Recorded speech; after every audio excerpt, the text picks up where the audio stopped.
Praise the lord. యేసుక్రీస్తు నామములో మీ అందరికీ శుభములు. ఈరోజు మనం ధ్యానం చేసుకోబోయేటువంటి వాక్య భాగం నిర్గమకాండం 2వ అధ్యాయం 1వ వచనం. లేవి వంశస్థుడు ఒకడు వెళ్ళి లేవి కుమార్తెను వివాహం చేసుకొనెను. స్తోత్రం దేవ సరణుతురా. ఈరోజు యొక్క వాక్యపు వెలుగులో మమ్మల్ని నడిపించి బలపరిచి విత్తబడుతున్న వాక్యం వ్యర్థం కాకుండా ప్రతి హృదయంలో నాటబడి ఫలింపచేయమని యేసుక్రీస్తు నామములో ప్రార్థించి నమ్మి పొందుకుని ఉన్నాం తండ్రి, ఆమెన్. చాలామంది పరిస్థితులను బట్టి ప్రవర్తిస్తారు, పరిస్థితులను బట్టి ప్రభావితం అవుతారు. చాలా జాగ్రత్తగా గమనించాలి.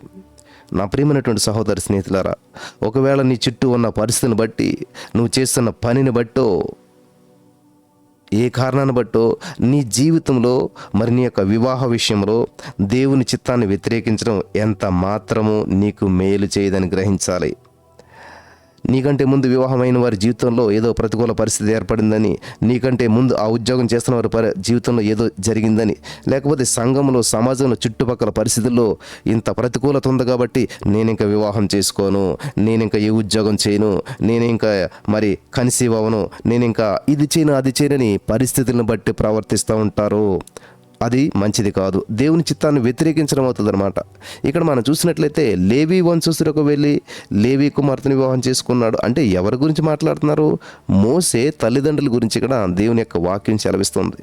దేవుడు చెప్పాడు, నరుడు ఒంటరిగా ఉండటం మంచిది కాదు అని.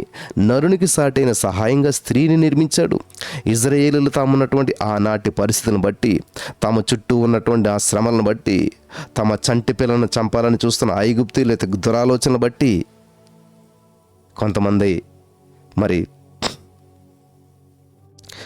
అయినా ఇలా అనుకుని ఉండొచ్చు, ఏమనంటే వివాహమే చేసుకోకూడదు, అలానే ఒకవేళ వివాహమైనా సరే పిల్లల్ని అసలే కనకూడదు అని వాళ్ళు అనుకుని ఉండొచ్చు. కానీ దేవుని వాక్యం చెబుతుంది, కేవలం దేవుని చిత్తం వలన, ఆయన కృప వలన మాత్రమే ఏర్పరచబడినటువంటి కొందరు మాత్రమే వివాహానికి దూరంగా ఉంటారు.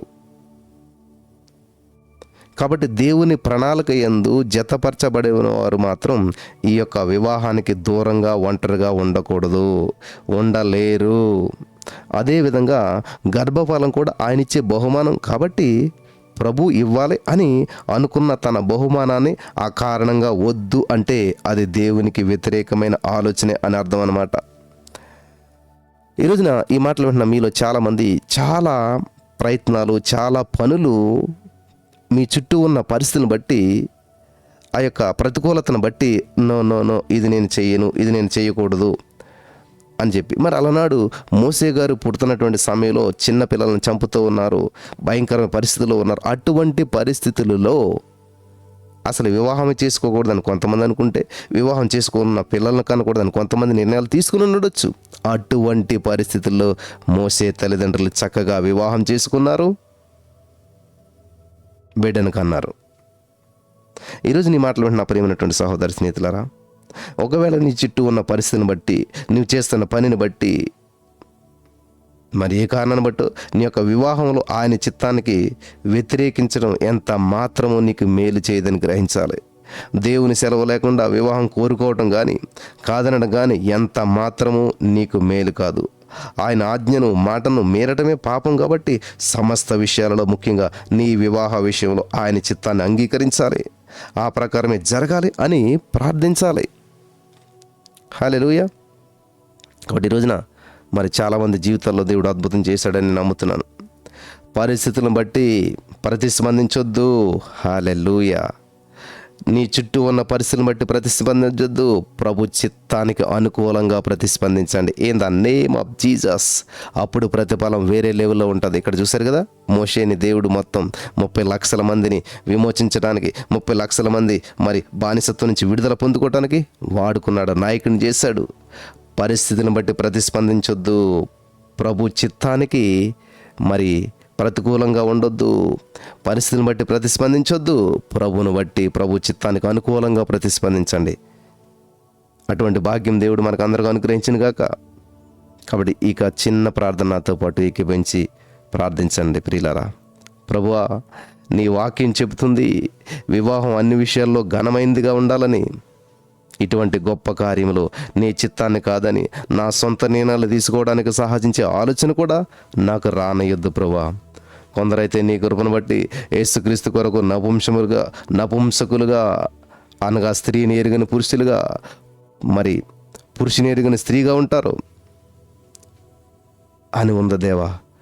మరి నీ చిత్తానుసారంగా నడిపించండి. Thank you Jesus.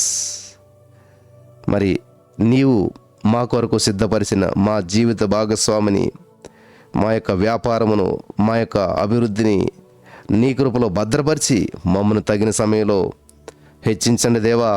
హెచ్చించినందుకు వందనాలు యేసయ్యా. నువ్వు కార్యం చేసినందుకు వందనాలు యేసయ్యా. మా జీవితంలో కలుగు చేసుకున్నందుకు వందనాలు యేసయ్యా. పరిస్థితులను బట్టి మేము ప్రతిస్పందించకుండా ప్రభువా, నీ చిత్తానికి అనుకూలంగా ప్రతిస్పందించి నీ చిత్తానుసారంగా మేము నడిపించబడి అద్భుతాలు స్వతంత్రించుకున్నట్టుకు సహాయం చేయమని ఓ పరిశుద్ధాత్మ దేవుడా, నీవే మాకు తోడుగా ఉండి నడిపించి బలపరిచి అద్భుతమైన కార్యాలు చేసి కృప చూపించమని యేసుక్రీస్తు నామములో ప్రార్థించి నమ్మి పొందుకొని ఉన్న మా పరమ తండ్రి, ఆమేన్.